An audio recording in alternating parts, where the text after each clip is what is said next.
My name is Karen Williams, and I've been sober since June the 12th, 2005. So that's 15 years and 4 months. My bottom I would describe as a spiritual bottom. I no longer could recognize, could no longer like myself. I was 39 years old. I was in a failing marriage. My electricity to my home had been cut off. I was drinking daily. I was without hope. I was trying to raise a family. I was pretending at life. I was extremely unhappy and full of fear. I knew that I had a problem and I couldn't stop it, and I didn't know what to do with that. And I was at the end of my emotional tether. So spiritually, I had some inclination to think that I could reach out in some other directions and find some help. So that's what I did.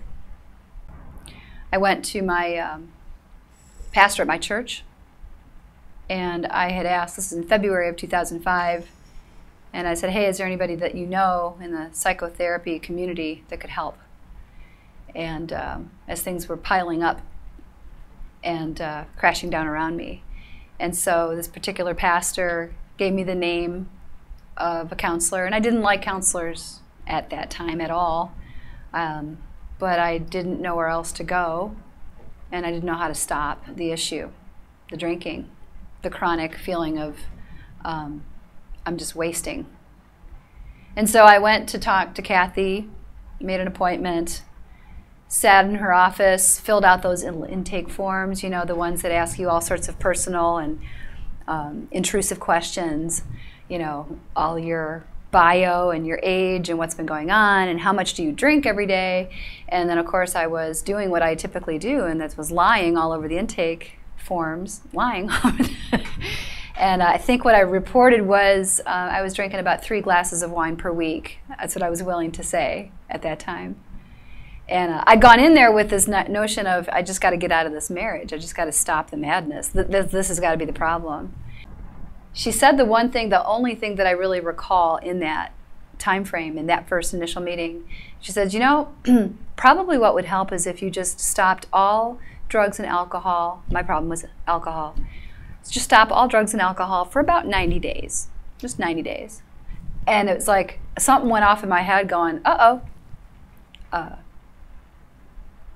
I wonder if I can do that. So it was a few more bottoms later in June, and I've been on the golf course. So this is where my final drink was had. This were the events leading to it. So it's this really, really super hot day here in Phoenix. June the 12th was Father's Day, and the man that I was married to, he and I were out at Legend Trail golfing that day. So it started early.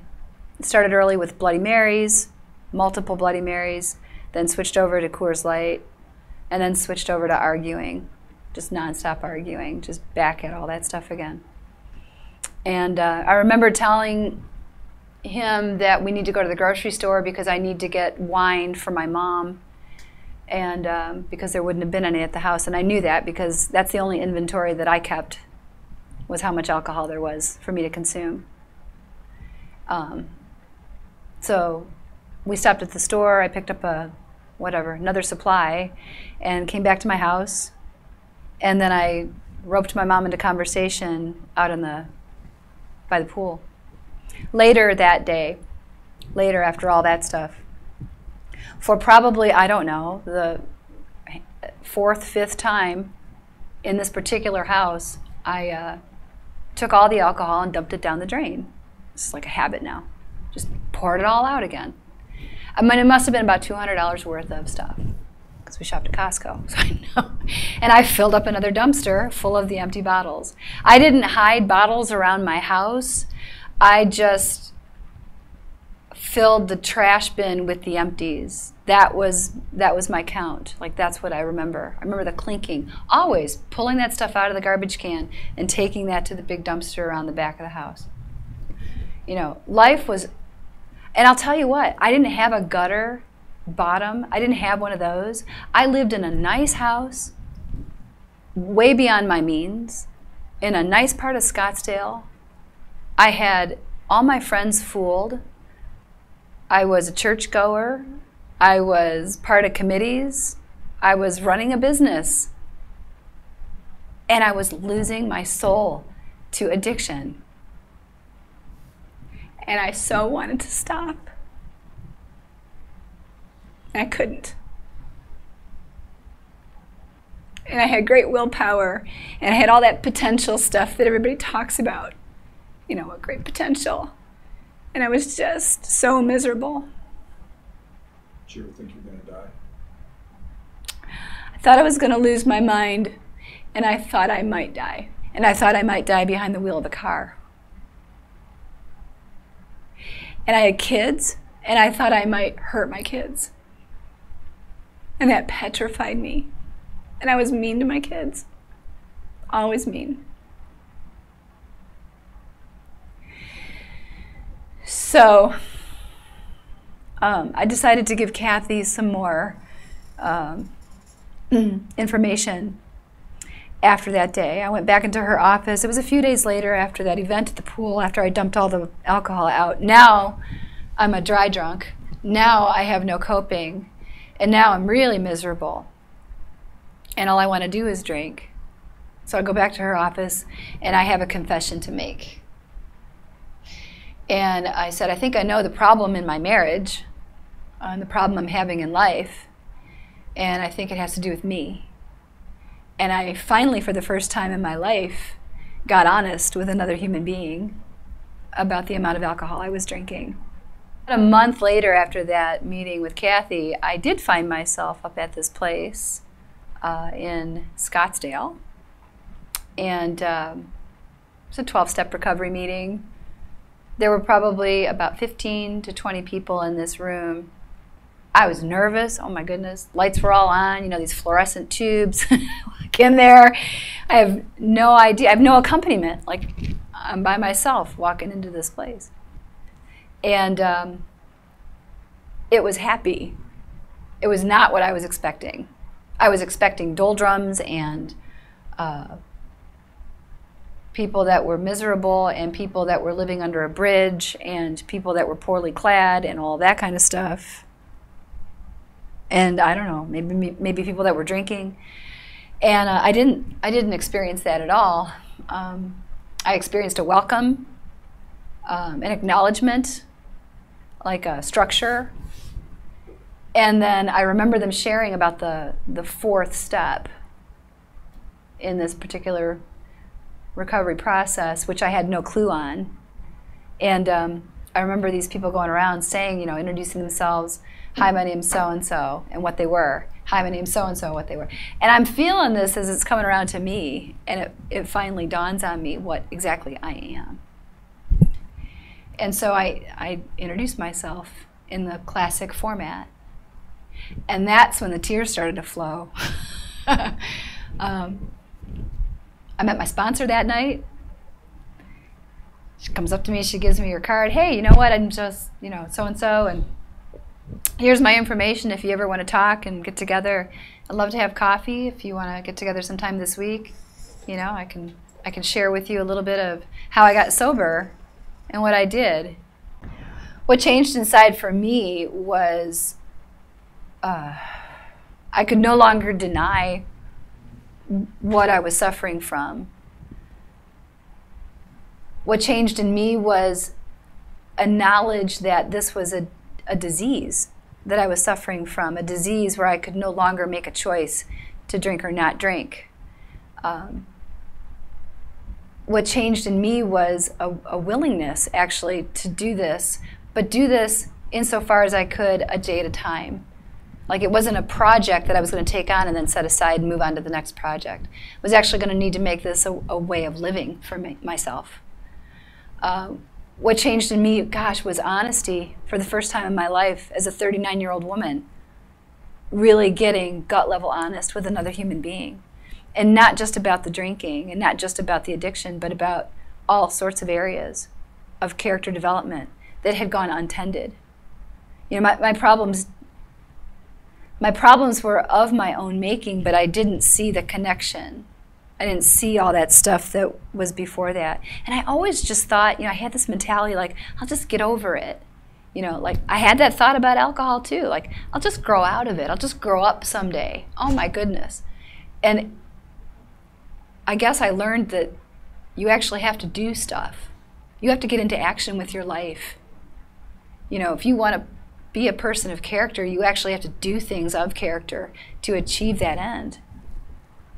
I had to turn my life over. I could no longer do what Karen does every single time. I had to be willing to take some suggestions on my life and try something different for a change. That's what's different. Human connection is vital to long-term recovery. Working with other alcoholics, sharing the plow, so to speak, being about the work. I'll just be honest with you, I can't stand this COVID stuff. I cannot stand the isolation, the lack of connection, the distancing. The distancing is a problem. I need to be with others. I need to be working with others. Being connected emotionally, mentally, spiritually. What's life like now that you have a solid foundation? I have a great life. I just need to list off the things that have happened because I'm really proud of myself. I have a job that I love. It doesn't feel like work. It just feels like vocation. It feels like what I'm supposed to do. And then I get paid for it. So that's mind-blowing. I ride a motorcycle, and I did all that sober. So I got the training as an adult person, using that term loosely, but took my training. And now I motorcycle around and see the world on 2 wheels, and that's good therapy. I've experienced going back to school as an adult, getting my master's degree, getting my licensure, going through that process, all sober. I've gone to Europe. I've gone abroad.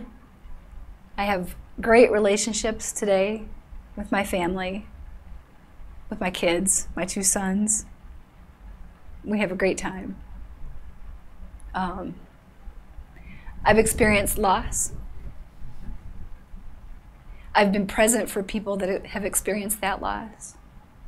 I've developed along spiritual lines. I have a relationship, a companionship with a God of my understanding today that I can't really put into words. It kind of defies that description. But I have home in my heart. None of that would have been possible before. None of that. I can have conversations today and not feel all hung up about what I'm going to say. Is it going to be the truth coming out of my mouth? Like that. That doesn't happen either. So I think it's like the real me. The real me showed up over the last 15 years. Yeah. And I'm looking forward to stuff. I have hope for my future. I bought a house. That's really cool. I save money. I can save money. I have a 401k. So like adult stuff is happening. So that's a smattering of good things. And there's a growing bucket list. I don't even like the term anymore, bucket list. I think I'm going to call it like legacy list. Things I want to give back. Things I want to do. And how I want to show up for people in my life today is different. It's not about me. It's not about all of me. It's about others. And I can honestly say, if God decided that today was going to be my last day, I'd be okay with that. I'd be good to go. That's amazing.